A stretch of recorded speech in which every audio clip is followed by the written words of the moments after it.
Britain's The Independent reports that an Afghan warlord backed by U.S. Special Forces has been facing persistent allegations that he launched a 2-year spate of violence involving burglary, rape and murder of civilians, desecration of mosques, and mutilation of corpses.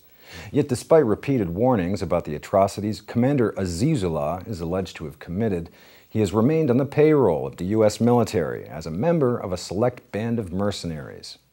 Interviews with religious leaders, tribal elders, villagers, contractors, and Western and Afghan officials all illustrate a reign of terror in which they believe Azizullah, an ethnic Tajik, targeted Pashtun civilians while fighting the Taliban.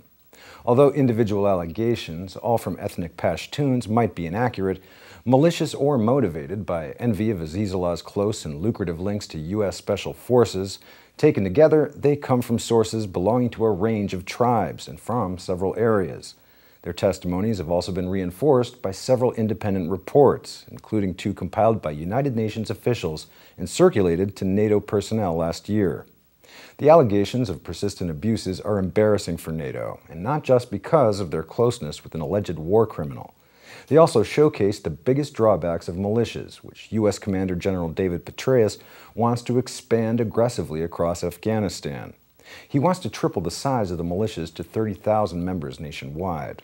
UN officials first raised the subject of Azizullah with NATO in February 2010, in a report which cited a complaint by Afghan villagers that during a night raid by Special Forces the previous month, in which 6 civilians were killed, quote, an Afghan security commander by the name of Azizullah and the men under his command stole about $9,600 belonging to 3 of the killed civilians.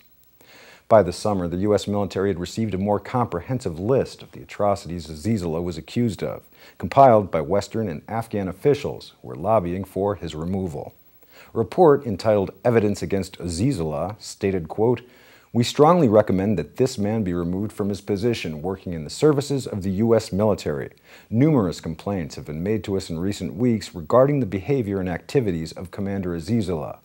Elders from a number of districts have provided independent accounts of Azizullah's involvement in criminal activities such as theft, indiscriminate killings, and more sordid activities such as detaining young boys, holding them for several weeks, and sexually abusing them. There is an undeniable pattern regarding this individual that cannot be disregarded.